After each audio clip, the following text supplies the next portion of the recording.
ഒരു കുളത്തിൽ സുഹൃത്തുക്കളായ 3 മത്സ്യങ്ങളുണ്ടായിരുന്നു. അവർ എല്ലാ കാര്യങ്ങളിലും ഒരുമിച്ചായിരുന്നു. ഒരു ദിവസം വൈകിട്ട് കുളത്തിന്റെ മുകൾ പരപ്പിൽ അങ്ങനെ നീന്തി തുടിച്ചുകൊണ്ടിരുന്നപ്പോൾ അപ്രതീക്ഷിതമായി അതുവഴി ഒരു മുക്കുവൻ വന്നു. അയാൾ ആ മത്സ്യങ്ങളെ കണ്ടു. സന്ധ്യ ആയതുകൊണ്ടാവാം അന്ന് വലയെറിയാതെ അയാൾ മടങ്ങിപ്പോയി. മത്സ്യങ്ങൾ ആകെ ഭയപ്പെട്ടു പോയിരുന്നു. ഒന്നാമൻ രണ്ടാമനോട് പറഞ്ഞു, ഈ കുളം നമുക്ക് ഇത് സുരക്ഷിതമല്ല, ഇവിടെ നിന്ന് നമുക്ക് എങ്ങോട്ടേലും മാറിപ്പോകേണ്ടതുണ്ട്. രണ്ടാമൻ അത് സമ്മതിച്ചു. മൂന്നാമനാകട്ടെ അത് സമ്മതിച്ചില്ല എന്ന് മാത്രമല്ല, ഈ കുളമാണ് ഏറെ സുരക്ഷിതം, ഇത് നമ്മുടെ സ്വന്തം വീട് പോലെയാണ്, ഇവിടെ നിന്ന് ഞാൻ എങ്ങോട്ടുമില്ല എന്ന് അയാൾ പറഞ്ഞു. അങ്ങനെ 1 പറഞ്ഞ് 2 പറഞ്ഞ് അവർ തമ്മിൽ വഴക്കായി. മൂന്നാമനും 2 പേരുടെയും സൗഹൃദം ഉപേക്ഷിച്ച് അവിടെ തന്നെ നിൽക്കാൻ തയ്യാറായി. മറ്റു 2 പേരാകട്ടെ രാത്രി അടുത്തുള്ള അരുവിയിലൂടെ മറ്റൊരു കുളത്തിലേക്ക് രക്ഷപ്പെട്ടു. രാവിലെ മുക്കുവൻ വരികയും വലയെറിയുകയും മുകൾ പരപ്പിൽ നീന്തിക്കൊണ്ടിരുന്ന മൂന്നാമനെ പിടിച്ചുകൊണ്ടു പോവുകയും ചെയ്തു. നല്ല സുഹൃത്തുക്കൾ ഉണ്ടായാൽ മാത്രം പോരാ, നല്ല ഉപദേശങ്ങൾ തിരിച്ചറിഞ്ഞ് ചെയ്യാനും കഴിയണം. ഞായർപ്പള്ളിക്കൂടം ആരംഭിക്കുന്നു. എല്ലാ കൂട്ടുകാർക്കും സ്വാഗതം.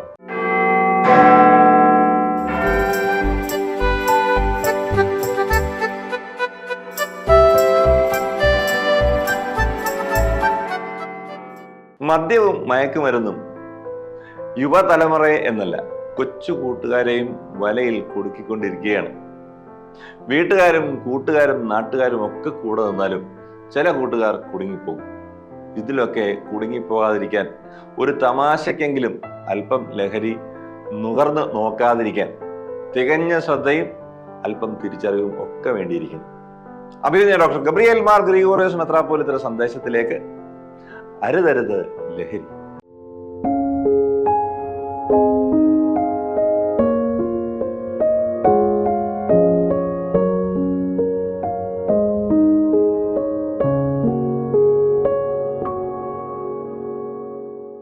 പിതാവിൻ്റെയും പുത്രൻ്റെയും പരിശുദ്ധാത്മാവിൻ്റെയും നാമത്തിൽ തനിക്ക് സ്തുതി.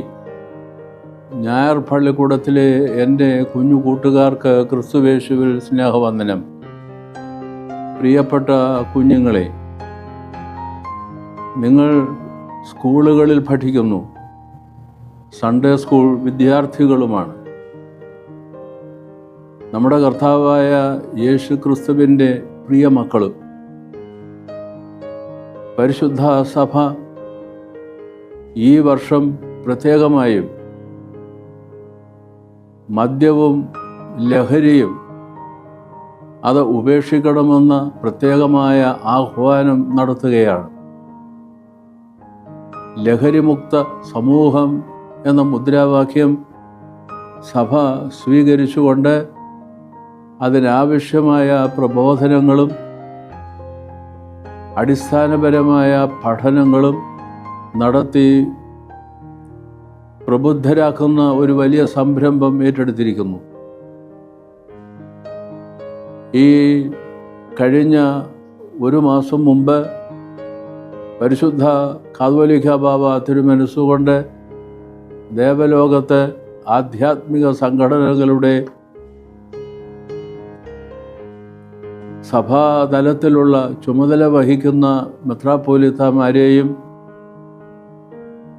മറ്റ് ആധ്യാത്മിക സംഘടനകളുടെ പ്രധാന ആളുകളെയും വിളിച്ചുകൂട്ടി ലഹരിമുക്ത സമൂഹം, ലഹരിമുക്ത സഭ എന്ന വിഷയം ആസ്പദിച്ച് ആലോചനകൾ നടത്തുകയായിരുന്നു. ഏതെല്ലാം വിധത്തിലൂടെ ഈ അവബോധം ആളുകളിൽ വളർത്തിയെടുക്കുവാൻ കഴിയും? മദ്യം മനുഷ്യനെ, അവൻ്റെ സ്വഭാവത്തെ ഇല്ലാതാക്കുന്നു, അവൻ്റെ വിശുദ്ധിയെ നശിപ്പിക്കുന്നു, ശ്രദ്ധ അകറ്റിക്കളയുന്നു, ബുദ്ധി മന്ദീഭവിച്ചു പോകുന്നു. ശുദ്ധിയും ശ്രദ്ധയും ബുദ്ധിയും നശിച്ച് ആളത്വം മുഴുവനും വികലമായി, അതോടൊപ്പം തന്നെ കുടുംബ ജീവിതം തന്നെ താറുമാറായി, ഭവനം മാത്രമല്ല സമൂഹവും ശിഥിലമായി പോകുന്ന ധാരാളം അനുഭവങ്ങളിലൂടെയാണ് കടന്നു പോകുന്നതെന്നും അതിൽ നിന്ന് സഭ വിമുക്തമാവണം, സമൂഹം ശുദ്ധമാവണം എന്ന് അടിസ്ഥാനപരമായ ഒരാഹ്വാനം ഉയർത്തുകയായിരുന്നു. അതുകൊണ്ട് തീർച്ചയായും നമ്മളുടെ എല്ലാ ആധ്യാത്മിക സംഘടനകളും എല്ലാവരും തന്നെ ഈ മുദ്രാവാക്യം സ്വീകരിച്ചുകൊണ്ട് ലഹരി മുക്ത സമൂഹം, ലഹരി മുക്ത സഭ എന്ന ആഹ്വാനം സ്വീകരിച്ചുകൊണ്ട് അടിസ്ഥാനപ്പെടുത്തി അന്യോന്യം ആലോചനകൾ നടത്തണം, ചർച്ചകൾ നടത്തണം. ഏതെങ്കിലും വിധത്തിൽ അതിന് അടിമകളായി പോയിട്ടുള്ളവരുണ്ടെങ്കിൽ അവരെ പ്രബോധിപ്പിക്കണം. ഇത് തീർച്ചയായും ഞായർ പള്ളിക്കൂടത്തിൽ പഠിക്കുന്ന കുഞ്ഞുങ്ങളും ഒരവസരമായി വിനിയോഗിക്കേണ്ടതുണ്ട്. അവർ സ്വയം അവബോധത്തിലേക്ക് വളരണം. നമ്മളുടെ കൂട്ടുകാരായി, സമപ്രായക്കാരായി, കൂടെ പഠിക്കുന്നവരായി, പ്രവർത്തിക്കുന്നവരായി ഒക്കെയുള്ള കുട്ടികൾ, സഹോദരർ മദ്യത്തിനോ മയക്കുമരുന്നിനോ അല്ലെങ്കിൽ രാസലഹരിക്കോ അടിമകളായി പോകുന്നുണ്ടോ, ഏതെങ്കിലും വിധത്തിൽ അതോടുള്ള ഒരു ചായ്വുണ്ടാകുന്നുണ്ടോ എങ്കിൽ അവരെ പ്രബോധിപ്പിക്കണം. അതോടൊപ്പം തന്നെ നാം ശ്രദ്ധാലുക്കളായിരിക്കണം. ഒരു വിധത്തിലും നമ്മൾ അതിലേക്ക് വീണുപോകുവാൻ പാടുള്ളതല്ല. ഈ കാര്യങ്ങളെ സംബന്ധിച്ച് ആഴമായ പഠനങ്ങൾ നമ്മൾ നടത്തേണ്ടതുണ്ട്. അങ്ങനെ ഒരു പഠനം നടത്തുന്നതിനുള്ള അവസരമല്ല ഇത്, അത് പിന്നീട് നമുക്കുണ്ടാവാം. സഭയുടെ ഈ ആഹ്വാനം ഞായർ പള്ളിക്കൂടത്തിലെ നമ്മളുടെ കുഞ്ഞുങ്ങളും സ്വീകരിക്കണമെന്നാണ് എനിക്ക് പറയാനുള്ളത്. ഈ വർഷത്തെ OBBS പഠന ക്രമീകരണങ്ങളിൽ ഒരു ദിവസം ലഹരിമുക്ത സഭ, ലഹരിമുക്ത സമൂഹം എന്ന മുദ്രാവാക്യം സ്വീകരിച്ച് അതിനടിസ്ഥാനപ്പെട്ട ഗാനങ്ങൾ ആലപിച്ച് പഠിപ്പിച്ച് ആ അവബോധം കുഞ്ഞുങ്ങളിൽ ഉണ്ടാകുന്നതിനാവശ്യമായ സംവിധാനങ്ങൾ ഒരുക്കുന്നു. സൺഡേ സ്കൂൾ കുഞ്ഞുങ്ങൾ മാത്രമല്ല, മുതിർന്നവരും സഭ ആകമാനവും ഈ മദ്യ ലഹരി അതിന് അടിമകളായി പോകാതെ സ്വയം സൂക്ഷിക്കുകയും മറ്റുള്ളവരെ അതിനായി ആഹ്വാനം ചെയ്യുകയും വേണം. ഈ അവസരം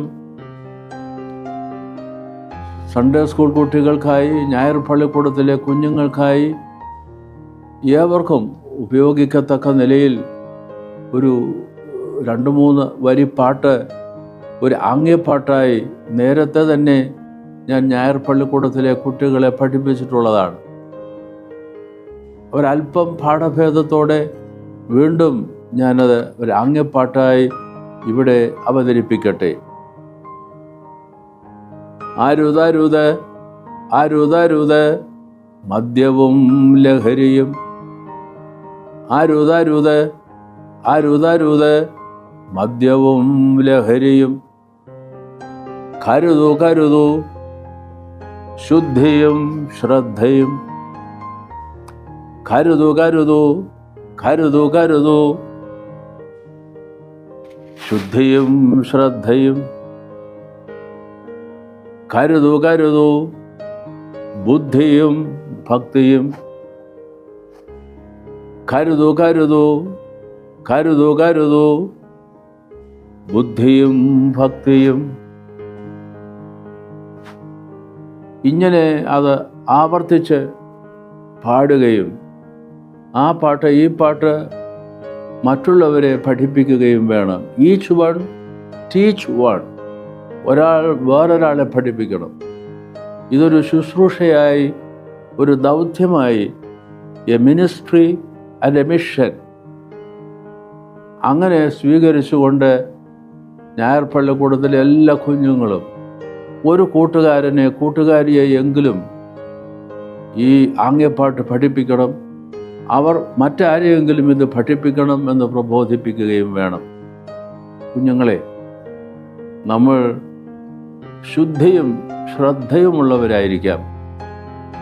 ബുദ്ധിയും ഭക്തിയും എപ്പോഴും കാത്തു സൂക്ഷിക്കുന്നവരും ആയിരിക്കണം.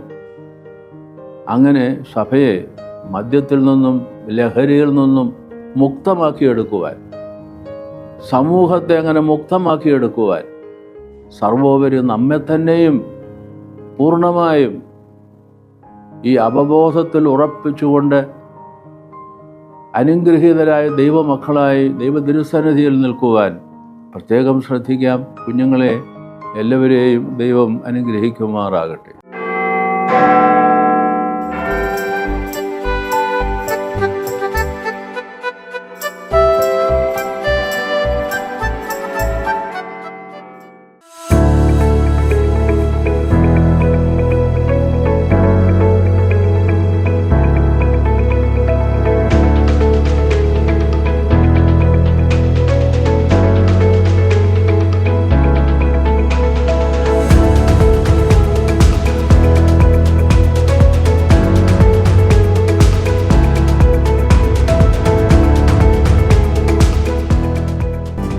ഡ്രഗ്സിൻ്റെ റിലേറ്റഡ് ആയിട്ട് ഏതെങ്കിലും കംപ്ലയിൻറ്റോ ഏതെങ്കിലും സഹായമോ അല്ലെങ്കിൽ ഏതെങ്കിലും റീഹാബിലിറ്റേഷൻ നടത്തുന്ന ആവശ്യമുണ്ടെങ്കിൽ നിങ്ങൾ ഈ ഹെൽപ്പ് ലൈനിൽ വിളിക്കുക.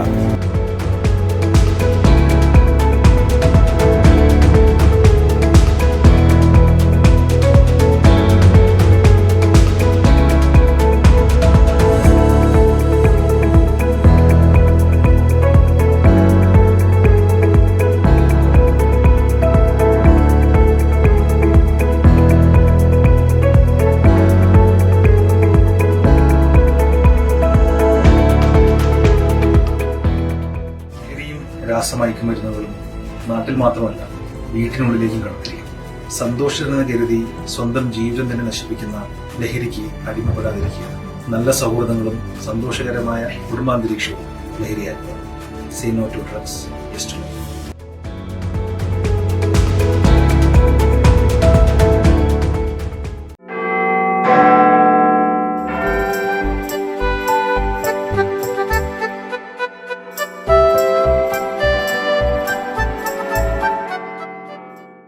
ലഹരിയിലേക്ക് വീണു പോകുമ്പോൾ മദ്യവും മയക്കുമരുന്നും ഒക്കെ ഉപയോഗിക്കുന്നവരിൽ പലരും പറയുന്നത് ജീവിതത്തിലെ സങ്കടങ്ങളും നിരാശകളും വേദനകളും ഒക്കെ പരിഹരിക്കാനും മറക്കാനുമാണ് അവ ഉപയോഗിക്കുന്നത് എന്നാണ്. എന്നാൽ ലഹരി പദാർത്ഥങ്ങൾ നമ്മുടെ ദുഃഖവും സങ്കടവും നിരാശയും ഒക്കെ പരിഹരിക്കുമോ? ഇന്നത്തെ ലെസൺ ഫോർ ലിവിങ്ങിലേക്ക് ജീവിതമാണ് ലഹരി. നമസ്കാരം പ്രിയപ്പെട്ട സുഹൃത്തുക്കളെ, ഞാൻ ഡോക്ടർ അരുൺ ബി നായർ. പലപ്പോഴും പല ആളുകൾ പല കാരണങ്ങൾ പറഞ്ഞിട്ടാണ് ലഹരികളിലേക്ക് പോകുന്നത്. പലരും പൊതുവായിട്ട് പറയുന്നൊരു കാര്യമുണ്ട്, ജീവിതത്തിൽ പ്രതിസന്ധികൾ വരുമ്പോൾ, ദുഃഖങ്ങൾ വരുമ്പോൾ, താങ്ങാനാകാത്ത വേദനകൾ വരുമ്പോൾ അതിനെ മറികടക്കാനായിട്ട് ലഹരി വസ്തുക്കളെ അഭയം പ്രാപിക്കുന്നു. സിഗരറ്റ് വലിച്ചു തുടങ്ങുന്നു, പിന്നീട് മദ്യത്തിലേക്ക് പോകുന്നു, സ്വയം മറക്കാൻ വേണ്ടി ഒരുപാട് മദ്യപിക്കുന്നു, ഒടുവിൽ മറ്റ് ലഹരി വസ്തുക്കളിലേക്ക്, കഞ്ചാവും മയക്കുമരുന്നുകളും അടക്കമുള്ള വസ്തുക്കളിലേക്ക് പോകുന്നു. ഇങ്ങനെയാണ് ജീവിതത്തിൻ്റെ ഒരു ഗതി പലരും പറയുന്നത്. അപ്പോൾ ഈ ഒരു പശ്ചാത്തലത്തിൽ ജീവിതത്തിൽ പ്രതിസന്ധികൾ കടന്നു വരുമ്പോൾ ലഹരി ഉപയോഗമാണോ അതിൻ്റെ ശരിയായ പരിഹാരം? ചിന്തിക്കേണ്ട ഒരു കാര്യമാണ്. ഈ ജീവിതത്തിലെ പ്രതിസന്ധികളെക്കുറിച്ച് നമ്മൾ ഓർക്കുമ്പോൾ 2-3 മഹാന്മാരായ വ്യക്തികളെക്കുറിച്ച് പറയാതിരിക്കാൻ നിവൃത്തിയില്ല. ഒന്ന്, 27 വർഷം തൻ്റെ യൗവനത്തിൻ്റെ നല്ലൊരു കാലം സിംഹഭാഗവും ജയിലിൽ കഴിഞ്ഞ നെൽസൺ മണ്ടേല എന്ന ആഫ്രിക്കയുടെ പ്രസിഡൻ്റായി മാറിയ മഹാനായ ആ ഒരു വ്യക്തിയെക്കുറിച്ചാണ് ഓർക്കേണ്ടത്. നെൽസൺ മണ്ടേല 27 വർഷക്കാലമാണ് ജയിലിൽ കിടന്നത്. അദ്ദേഹത്തിൻ്റെ നല്ല കാലം മൊത്തം ജയിലിൽ കഴിഞ്ഞു. അദ്ദേഹം ജയിലിൽ മോചിതനായി പുറത്തിറങ്ങുമ്പോൾ അദ്ദേഹം ഒരു വയോധികനായി മാറിക്കഴിഞ്ഞിരുന്നു, ഒരു വൃദ്ധനായി മാറിക്കഴിഞ്ഞിരുന്നു. ജയിലിന് പുറത്തേക്ക് ഇറങ്ങിയ നെൽസൺ മണ്ടേലയോട് ചില മാധ്യമപ്രവർത്തകർ ചോദിച്ചു, എന്തു തോന്നുന്നു ഇപ്പോൾ? താങ്കൾക്ക് കഴിഞ്ഞ 27 വർഷം ഈ ജയിലിൽ ഒരുപാട് ദുരനുഭവങ്ങൾ, പീഡനങ്ങൾ നേരിടേണ്ടി വന്നല്ലോ. എന്തു തോന്നുന്നു? താങ്കൾ എങ്ങനെയാണ് അതിനൊക്കെ ഒരു പ്രതികാരം ചെയ്യാൻ പോകുന്നത്? താങ്കളെ പീഡിപ്പിച്ച ആളുകളെയൊക്കെ എങ്ങനെയാണ് താങ്കൾ പാഠം പഠിപ്പിക്കാൻ പോകുന്നത്? ഇങ്ങനെയൊക്കെ മാധ്യമപ്രവർത്തകർ ചോദിച്ചു. നെൽസൺ മണ്ടേല ഒരു പുഞ്ചിരിയോടുകൂടി അവരോട് പറഞ്ഞു, 27 വർഷം ജയിലിൽ കഴിഞ്ഞ സമയത്ത് എനിക്ക് ഒരുപാട് ദുരനുഭവങ്ങളും പീഡനങ്ങളും ഉണ്ടായി. അവയുടെ എല്ലാം ഓർമ്മകൾ എൻ്റെ മനസ്സിൽ ഇപ്പോഴുമുണ്ട്. പക്ഷേ ഇന്ന് ഈ ജയിലിന് പുറത്തേക്ക് ഇറങ്ങുമ്പോൾ ഈ ജയിലിനകത്തുണ്ടായ പീഡന അനുഭവങ്ങളുടെ ഓർമ്മകളെ ഇവിടെ ഉപേക്ഷിച്ചിട്ടാണ് ഞാൻ പുറത്തേക്ക് ഇറങ്ങുന്നത്. കാരണം ഈ ഓർമ്മകൾ എൻ്റെ മനസ്സിൽ ഇനിയും കൊണ്ടു നടന്നാൽ ഞാൻ എൻ്റെ ശിഷ്ടകാല ജീവിതം ഈ ഓർമ്മകളുടെ തടവുകാരനായി പോകും. ഓരോ കാര്യം ചെയ്യുമ്പോഴും, ഓരോ പ്രവൃത്തി ചെയ്യുമ്പോഴും, ഓരോ തീരുമാനമെടുക്കുമ്പോഴും ഈ പീഡനാനുഭവങ്ങളുടെ ഓർമ്മകൾ എനിക്ക് ഉണ്ടാകും. ആ പീഡനാനുഭവങ്ങളുടെ ഓർമ്മകളിൽ നിന്ന് ഉടലെടുക്കുന്ന വൈകാരിക അവസ്ഥകൾ എൻ്റെ തീരുമാനങ്ങളെ കളങ്കിതമാക്കും. അങ്ങനെ യുക്തിസഹമായ തീരുമാനങ്ങൾക്ക് പകരം വൈകാരികമായ തീരുമാനങ്ങൾ എടുത്ത് ഞാൻ അബദ്ധങ്ങൾ ചെയ്യാൻ സാധ്യതയുണ്ട്. അതുകൊണ്ട് എനിക്ക് എൻ്റെ ഈ ദുരനുഭവങ്ങളുടെ തടവുകാരനായി ശിഷ്ടകാലം ജീവിക്കാൻ ഉദ്ദേശമില്ല. അതുകൊണ്ട് ആ ദുരനുഭവങ്ങളെല്ലാം ഇവിടെ ഈ ജയിലിൻ്റെ ഈ വാതിലിൽ ഉപേക്ഷിച്ചിട്ടാണ് ഞാൻ പുറത്തേക്ക് ഇറങ്ങുന്നത്. ഒരു പുതിയ മനുഷ്യനായിട്ടാണ് ഇറങ്ങുന്നത്. വളരെ ഉദാത്തമായിട്ടുള്ള ഒരു ചിന്താഗതിയാണ് തീർച്ചയായിട്ടും ഇത്. ജീവിതത്തിൽ പ്രതിസന്ധികൾ വരുമ്പോൾ ലഹരിയിലേക്ക് കടന്നു ചെല്ലുന്ന പല ആളുകൾക്കും ഓർക്കാവുന്ന ഒരു ജീവിത മാതൃകയാണ് മണ്ടേലയുടേത്. പ്രതിസന്ധികളെ, പ്രയാസങ്ങളെ അവിടെ ഉപേക്ഷിച്ച് മുന്നോട്ട് പോകുക. ജീവിതത്തിലുടനീളം ആ പ്രതിസന്ധികളുടെയും വേദനകളുടെയും തടവുകാരനായി മാറാതിരിക്കുക. അങ്ങനെ തടവുകാരനാകുമ്പോഴാണ് നിങ്ങൾക്കതിനെ മറികടക്കാൻ ലഹരികളുടെ ആവശ്യം വേണ്ടി വരുന്നത്. കുറച്ചു നാൾ മുൻപ് എൻ്റെ ഭാര്യ ഒരു യാത്ര പോയിരുന്നു. അവിടെ വെച്ച് അമേരിക്കക്കാരിയായ ഒരു വ്യക്തിയെ പരിചയപ്പെട്ടു. ഡയാൻ എന്ന ഒരു വ്യക്തി. മധ്യവയസ്കയായ അവർ വിധവയാണ്. അവരുടെ ഭർത്താവ് ഒരു വലിയ ഉന്നതമായ ഒരു കമ്പനിയിൽ ഉദ്യോഗസ്ഥനായിരുന്നു. വളരെ സന്തുഷ്ടമായ സമ്പന്നമായ ഒരു ജീവിതമാണ് അവർ നയിച്ചിരുന്നത്. ഒരിക്കൽ ഒരു കോൺഫറൻസിന് പോയിട്ട് മടങ്ങി വരുന്ന വഴിക്ക് ഈ ഡയാൻ്റെ ഭർത്താവ് ഒരു അപകടത്തിൽപ്പെട്ട് മരണപ്പെട്ടു. സ്വന്തമായിട്ട് കാർ ഓടിച്ചുകൊണ്ട് വന്നിരുന്ന അദ്ദേഹം മറ്റു വണ്ടികൾ വന്ന് ഇടിക്കുകയോ ഒന്നും ചെയ്തല്ല അപകടം പറ്റിയത്. ആ കാറിൻ്റെ ടയർ പൊട്ടിത്തെറിച്ച് ആണ് ആ കാർ അപകടത്തിൽപ്പെടുകയും ആ അപകടത്തിൽ അദ്ദേഹം മരണപ്പെട്ടു പോവുകയും ചെയ്തു. തീർച്ചയായിട്ടും ഡയാൻ വലിയ വേദനയിലായിരുന്നു. കാരണം നല്ലൊരു ദാമ്പത്യ ജീവിതമായിരുന്നു അവരുടേത്. നല്ല സ്നേഹം അവർക്ക് തമ്മിൽ ഉണ്ടായിരുന്നു. കുറച്ചുനാൾ വിഷമിച്ച് കഴിഞ്ഞതിന് ശേഷം ഡയാൻ എന്ത് ചെയ്യണം ഇനി എന്ന് ആലോചിച്ചപ്പോൾ എന്തുകൊണ്ട് തൻ്റെ ഭർത്താവ് മരണപ്പെട്ടു എന്ന് കാര്യമായിട്ട് അന്വേഷിച്ചു. അപ്പോൾ മനസ്സിലായി ഈ ടയറിൻ്റെ പൊട്ടൽ കാരണമാണ്, കാറിൻ്റെ ടയർ പൊട്ടിയത് മൂലമാണ് മരണം സംഭവിച്ചത്. ഡയാൻ ചെയ്തൊരു കാര്യം, ഈ ഒരു കാര്യത്തെക്കുറിച്ച് കൂടുതൽ പഠിച്ചു. എങ്ങനെയാണ് ഈ വാഹനങ്ങളുടെ ടയർ യാത്രക്കിടയിൽ പൊട്ടുന്നത്, അതിൻ്റെ കാരണങ്ങൾ എന്തൊക്കെയാണ്, ടയർ പൊട്ടാതിരിക്കാൻ എന്തൊക്കെ കാര്യങ്ങൾ ഒരു ഡ്രൈവർക്ക് ശ്രദ്ധിക്കാൻ പറ്റും, അല്ലെങ്കിൽ യാത്രികർക്ക് ശ്രദ്ധിക്കാൻ പറ്റും. ഇതെല്ലാം കാര്യമായിട്ട് അന്വേഷിച്ച് മനസ്സിലാക്കി ഇതിൻ്റെ ഒരു സെൽഫ് ഹെൽപ്പ് ഗ്രൂപ്പ് തുടങ്ങി. വാട്സാപ്പിൽ ഒരു ഗ്രൂപ്പ് തുടങ്ങി, മറ്റ് സാമൂഹ്യ മാധ്യമങ്ങളിൽ ഗ്രൂപ്പ് തുടങ്ങി. അപ്പോൾ ടയർ പൊട്ടി അപകടത്തിൽപ്പെട്ട ആളുകൾ മരിക്കാതിരിക്കാൻ വേണ്ടി ഉള്ള ബോധവൽക്കരണ പരിപാടികൾ വ്യാപകമായി തുടങ്ങി. അദ്ദേഹം സാമൂഹ്യ മാധ്യമങ്ങളിൽ ലേഖനങ്ങൾ എഴുതി, പത്രങ്ങളിലും മറ്റ് പ്രസിദ്ധീകരണങ്ങളിൽ ലേഖനങ്ങൾ എഴുതി. ഈ വാട്സാപ്പ് ഗ്രൂപ്പ് വഴി ഇതിനെക്കുറിച്ച് അറിയാൻ താല്പര്യമുള്ളവരെ എല്ലാം കൂട്ടി ഇവർക്കെല്ലാം കൃത്യമായ വിവരം പകർന്നു കൊടുത്ത് ഇപ്പോഴും ആ രീതിയിൽ ഒരു സന്നദ്ധ പ്രവർത്തകയായി ജീവിക്കുന്നു. ലോകവ്യാപകമായി ധാരാളം ആരാധകർ ഇപ്പോൾ അവർക്കുണ്ട്. അവർ പറയുന്ന ഈ കാര്യങ്ങൾ ഗൗരവമായി പലരും എടുക്കുന്നു. വാഹനങ്ങൾ ഓടിക്കുമ്പോൾ ആ പറയുന്ന കാര്യങ്ങൾ ശ്രദ്ധിക്കുന്നു. മരണം സംഭവിക്കാതെ, അപകടം സംഭവിക്കാതെ അവർ മുന്നോട്ട് പോകുന്നു. ഡയാൻ പറയുന്നൊരു വാചകമുണ്ട്, എൻ്റെ ജീവിതത്തിൽ ഒരു പ്രതിസന്ധി ഉണ്ടായി. ഞാൻ ഏറ്റവും വിലമതിക്കുന്ന വ്യക്തിയായ എൻ്റെ ഭർത്താവിനെ എനിക്ക് ആ പ്രതിസന്ധിയിലൂടെ നഷ്ടപ്പെട്ടു. എനിക്ക് വേണമെങ്കിൽ ശിഷ്ടകാലം ആ വേദനയിൽ മുഴുകി മദ്യപിച്ചോ മയക്കുമരുന്നുകൾ ഉപയോഗിച്ചോ ഒക്കെ ചെലവഴിക്കാമായിരുന്നു. ഈ അപകടത്തിന് കാരണമായ വിധിയെ പഴിച്ച്, ദൈവത്തെ പഴിച്ചുകൊണ്ട് എൻ്റെ ജീവിതം നരകതുല്യമാക്കാമായിരുന്നു. അല്ലെങ്കിൽ ആർക്കെങ്കിലുമൊക്കെ എതിരെ കേസ് കൊടുത്ത് ജീവിതം മുന്നോട്ട് കൊണ്ടുപോകാമായിരുന്നു. പക്ഷേ ഞാൻ ചെയ്തത് എന്തുകൊണ്ടത് സംഭവിച്ചു എന്ന് മനസ്സിലാക്കി. എൻ്റെ പ്രിയപ്പെട്ടവന് സംഭവിച്ചതുപോലെ ഒരു അത്യാഹിതം ഇനി ലോകത്തിൽ ഒരു മനുഷ്യനും വരാതിരിക്കാൻ വേണ്ടി എൻ്റെ ജീവിതത്തിൻ്റെ ശിഷ്ടഭാഗം ഞാൻ ഒഴിഞ്ഞു വയ്ക്കുന്നു. ഞാൻ ഈ ബോധവൽക്കരണത്തിലേക്ക് നീങ്ങുന്നു. ഇതൊക്കെ ശരിക്കും ശ്രേഷ്ഠമായ ജീവിത മാതൃകകളാണ്. ജീവിതം ഒരു പ്രതിസന്ധിയിലേക്ക് പോകുമ്പോൾ ലഹരി അടിമത്വത്തിലേക്ക് പോകാതെ ജീവിതം തന്നെ ലഹരിയാക്കി മാറ്റുന്ന മാതൃകകളാണ് മണ്ടേലയും ഡയാനും പോലെയുള്ള ആളുകളൊക്കെ തന്നെ. അവർ ജീവിതത്തിൽ ഓരോ നിമിഷവും ആസ്വദിക്കുന്നു, ഓരോ നിമിഷവും അർത്ഥപൂർണമാക്കുന്നു. ആ അർത്ഥപൂർണമായ ജീവിതം കൊണ്ട് മറ്റുള്ളവർക്ക് പരമാവധി പ്രയോജനം കിട്ടാൻ വേണ്ടി അവർ യത്നിക്കുന്നു. അവരുടെ ഈ പ്രയത്നം വഴി മറ്റുള്ളവർക്ക് പ്രയോജനം കിട്ടുമ്പോൾ അത് അവർക്ക് ലഹരിയായി മാറുന്നു. മറ്റുള്ളവർക്ക് തങ്ങളുടെ ജീവിതം ഒരു പ്രചോദനമാകുന്നു, തങ്ങളുടെ ജീവിതം കൊണ്ട് പ്രയോജനമുണ്ടാകുന്നു എന്ന് മനസ്സിലാക്കുമ്പോൾ അത് ഇവർക്ക് ജീവിക്കാൻ പ്രചോദനം നൽകുന്നു. ഇവർക്ക് അങ്ങനെ ജീവിതം തന്നെ ലഹരിയായി മാറുന്നു. അപ്പോൾ അപ്പോൾ നമ്മുടെ ചെറുപ്പക്കാരോട് നമുക്ക് പറയാവുന്നൊരു കാര്യം ഇത് തന്നെയാണ്: ജീവിതം ലഹരിയാക്കി മാറ്റുക. ലഹരി കൊണ്ട് ജീവിതത്തെ അടിമപ്പെടുത്താതിരിക്കുക എന്നുള്ളതാണ്. ജീവിതത്തിൽ നമ്മൾ ചെയ്യുന്ന ഓരോ നല്ല കാര്യവും, മറ്റുള്ളവർക്ക് ഉപയോഗപ്പെടുന്ന ഓരോ ചെറിയ പ്രവൃത്തിയും നമുക്ക് ലഹരിയായി മാറണം. നമ്മൾ പറയുന്ന ഓരോ വാചകങ്ങൾ കൊണ്ടും മറ്റുള്ളവർക്ക് എന്തെങ്കിലും പ്രയോജനമുണ്ടാകുമ്പോൾ ആ കാഴ്ചയായിരിക്കണം നമ്മളെ മുന്നോട്ട് നയിക്കുന്ന ലഹരി. എല്ലാവർക്കും ജീവിതം ലഹരിയായി മാറട്ടെ എന്ന് ആശംസിച്ചുകൊണ്ട്, ലഹരി വസ്തുക്കൾക്ക് അടിമപ്പെടാതിരിക്കാൻ വേണ്ടി ചെറുപ്പക്കാരെ ബോധവൽക്കരിക്കാൻ നമുക്ക് ഒരുമിക്കാം എന്ന് പറഞ്ഞുകൊണ്ട് നിർത്തുന്നു. നന്ദി, നമസ്കാരം.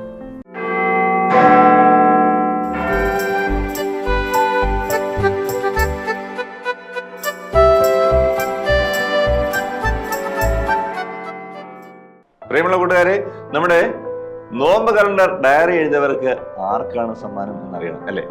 എന്തായിരുന്നു നോമ്പ് calendar? Orthodox global online Sunday സ്കൂളിന്റെ ഒരു പദ്ധതിയായിരുന്നു അത്. വലിയ നോമ്പ് ഏറ്റവും ആസ്വദിച്ച് കൊച്ചു കൂട്ടുകാർക്ക് നോക്കുന്നതിനും ഏറെ പ്രവർത്തനങ്ങൾ അതിന് അനുസൃതമായി ചെയ്യുന്നതിനുമൊക്കെ ഉള്ള ഒരു വലിയ ക്രമീകരണമായിരുന്നു. ഓർത്തഡോക്സ് ഗ്ലോബൽ ഓൺലൈൻ സൺഡേ സ്കൂളിന്റെ പ്രവർത്തകരുടെ കൂട്ടായ ഒരു ശ്രമമായിരുന്നു അത്. നമ്മുടെ ഡയറക്ടർ ജനറൽ ആയിരിക്കുന്ന ഡോക്ടർ വർഗീസ് അച്ഛൻ, പിന്നെ നമ്മുടെ ഡോക്ടർ ചെറിയൻ തോമസ് സാറ്, ചെറിയ കുര്യൻ തുടങ്ങിയ ഒരു വലിയ ടീം ഇതിന്റെ പിന്നിൽ പ്രവർത്തിക്കുന്നുണ്ടായിരുന്നു. അപ്പൊ ഇന്ന് ജോസഫ് മാർ ദിവനാസസ് മെത്രാപ്പോലീത്തയുടെ വലിയ കാഴ്ചപ്പാടും ഇതിലുണ്ടായിരുന്നു എന്നുള്ളത് ഏറെ പ്രസ്താവ്യമാണ്. എന്തായാലും ഏറെ കൂട്ടുകാർ ഈ നോമ്പ് കലണ്ടർ ആസ്വദിച്ച് നോമ്പ് നോക്കുകയും ഡയറി നമ്മുടെ ആവശ്യപ്രകാരം എഴുതുകയൊക്കെ ചെയ്തു. ഇടയ്ക്ക് ചിലരൊക്കെ ഡയറി എഴുത്ത് നിർത്തിപ്പോയെങ്കിലും സാരമില്ല, അവരെയൊക്കെ അഭിനന്ദിക്കുന്നു. പൂർത്തിയാക്കിയ ധാരാളം പേരുണ്ട്. അതിൽ ഒരാൾക്ക് സമ്മാനവും കൊടുക്കാനുണ്ട്. അത് ആർക്കാണെന്ന് അറിയണ്ടേ? നോക്കാം. Savio Tom Maju, Kurichi, Kottayam. Savio കോട്ടയത്ത് കുറിച്ചിയിലെ Saint Peter's and Saint Paul's Orthodox ചർച്ചിലെ അംഗവും സൺഡേ സ്കൂൾ വിദ്യാർത്ഥിയും ഒക്കെയാണ് കേട്ടോ. മുമ്പും നമ്മുടെ ഞായർപ്പള്ളിക്കൂടത്തിലെ സമ്മാനങ്ങളൊക്കെ ലഭിച്ചിട്ടുണ്ട് സാവിയോയ്ക്ക്. സാവിയോ ക്രമമായി നമ്മുടെ കലണ്ടർ നോക്കി പ്രവർത്തനങ്ങൾ ചെയ്യുകയും അത് ഡയറിയിൽ എഴുതുകയും അമ്മയെ കൊണ്ട് എല്ലാ ദിവസവും ഒപ്പിടിക്കുകയും ഒക്കെ ചെയ്തിരുന്നു കേട്ടോ. ആ ഡയറി കുറിപ്പുകൾ നിങ്ങൾ ഓടിച്ചൊന്ന് നോക്കിക്കോളൂ.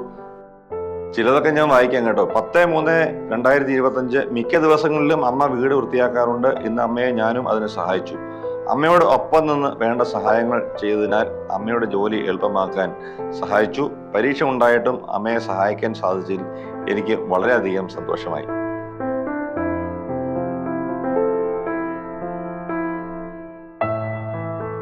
15/3/2025 ശനി. ഇന്ന് രാവിലെ ഞാൻ എൻ്റെ മുറി സ്വയം വൃത്തിയാക്കി. ജനാലകൾ തുടയ്ക്കുകയും cupboard, study table, computer stand തുടങ്ങിയവ മുഴുവൻ വൃത്തിയാക്കുകയും ന്യൂസ് പേപ്പർ അടുക്കി വെക്കുകയും ചെയ്തു.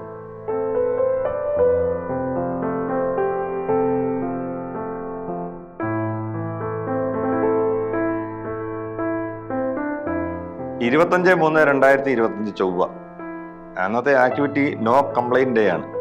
എല്ലാ ദിവസവും എനിക്ക് കുറഞ്ഞത് ഒരു പരാതിയെങ്കിലും ഉണ്ടാകാറുണ്ട്. പക്ഷേ ഇന്ന് ഞാൻ ഒരു പരാതിയും മാതാപിതാക്കളോടും ദൈവത്തോടും പറഞ്ഞിട്ടില്ല. മാത്രവുമല്ല, ഇന്ന് ദൈവമാതാവിൻ്റെ വചനിപ്പ് പെരുന്നാൾ കൂടിയായിരുന്നു. അതിൽ സംബന്ധിക്കാനും എനിക്ക് സാധിച്ചു.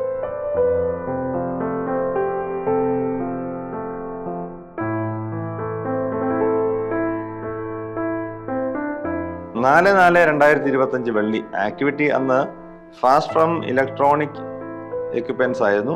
രാവിലെ തൊട്ട് രാത്രി വരെ 12 മണിക്കൂർ ഇലക്ട്രോണിക്സ് ഉപയോഗിച്ചില്ല. ഈ സമയം പ്രാർത്ഥനയ്ക്കും ഉപവാസത്തിനുമായി ചെലവഴിക്കാനും എനിക്ക് സാധിച്ചു.